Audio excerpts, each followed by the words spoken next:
Igbos must go. Igbos must go. Igbos must leave Lagos. Igbos must go. Igbos must go. Igbos are the problem of the Yorubas. Igbos must go. Igbos must leave Lagos. Igbos must leave Lagos. Igbos must go. Igbos must go. Igbos must go. Igbos must go. Igbos must leave Lagos. Igbos must go. Igbos must go. Igbos are the problem of the Yorubas. Best. You can call them the minority, but this thing, they are majority in the brain. Without Igbo today, Nigerian economy is failed. I'm a typical Yoruba man, and that's why I brought my face out. I'm not talking under audio. For you people to know that your problem is your politicians. Your problem now, when you say Igbo, your best musician today, Davido, marry from where? Marry an Igbo woman. Your son, your first son, Tinubu son Seyi, marry who? His wife, the father is an Igbo, the mother is from Lebanon. My former governor, Akeredolu, marry an Igbo. All Adeleke family, marry an Igbo. These same people will tell you Igbos are bad, but their grandchildren, they are Igbo. So wake up. Igbos are not your problem. Until you realize that the so-called politicians, and when they are chilling, the day they are dividing the money, they won't tell you, say, one is Igbo, one is in Yoruba. They eat the money. When they are giving hand in marriage, they are there together. But when they want to go into politics or position in the office, they will tell you, Igbo man is your problem. Igbo man is not your problem. Wake up, brother. A brother was typing there. His name is Toby. God bless you, brother. He's a Yoruba man, and I can see what he was typing.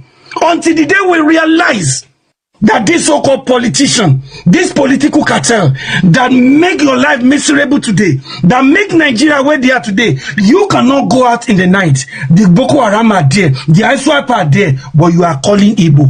What happened in my state in Owo? I lost 2 cousins in that church there. Is that Igbo people that went there? No. What happened in Ikaga?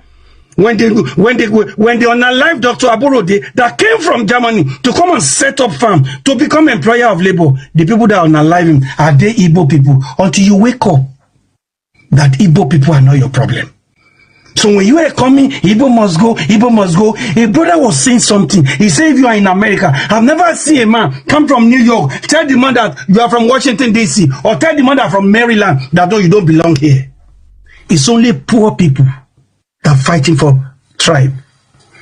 I'm not a tribal bigot. They say Igbos must go, but the same people shouting this marry Igbo women.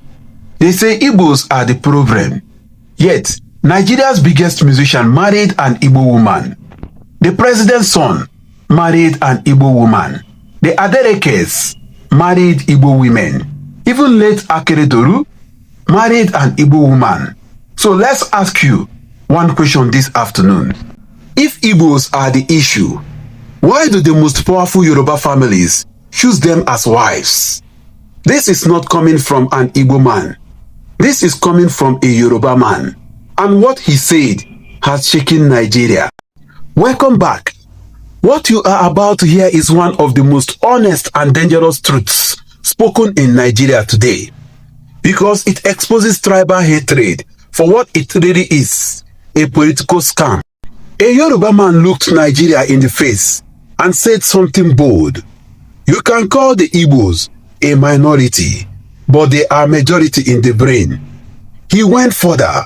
He said, without Igbos today, Nigeria's economy would collapse. And he didn't stop there. Before you judge, before you argue, watch this video to the end, because this message was not meant to please anyone. It was meant to wake Nigeria up. A Yoruba man has spoken out boldly, calmly, and truthfully against the rising hatred towards the Igbos in Nigeria. And his message is simple. Igbos are not the issue.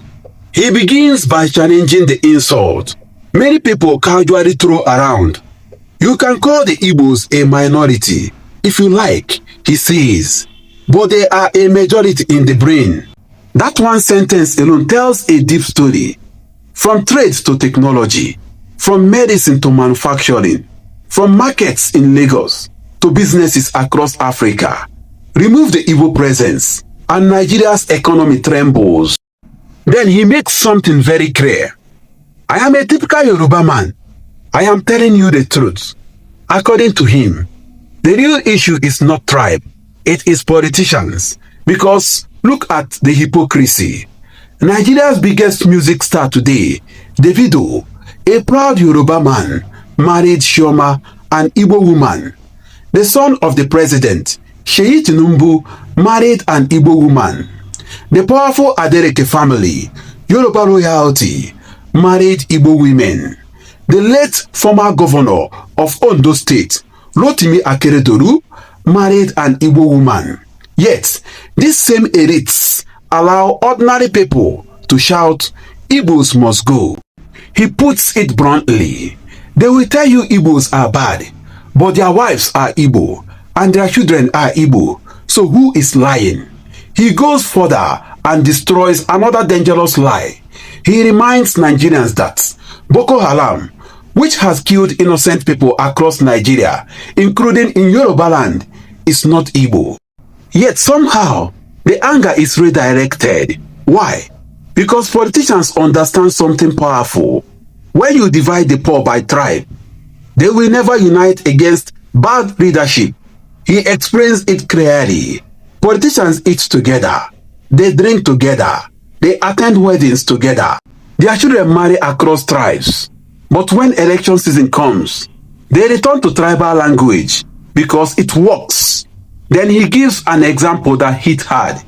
In America, a man from New York cannot tell a man from Washington, D.C., you don't belong here. So why, in one Nigeria, do people tell fellow Nigerians, you must go? His conclusion is chilling.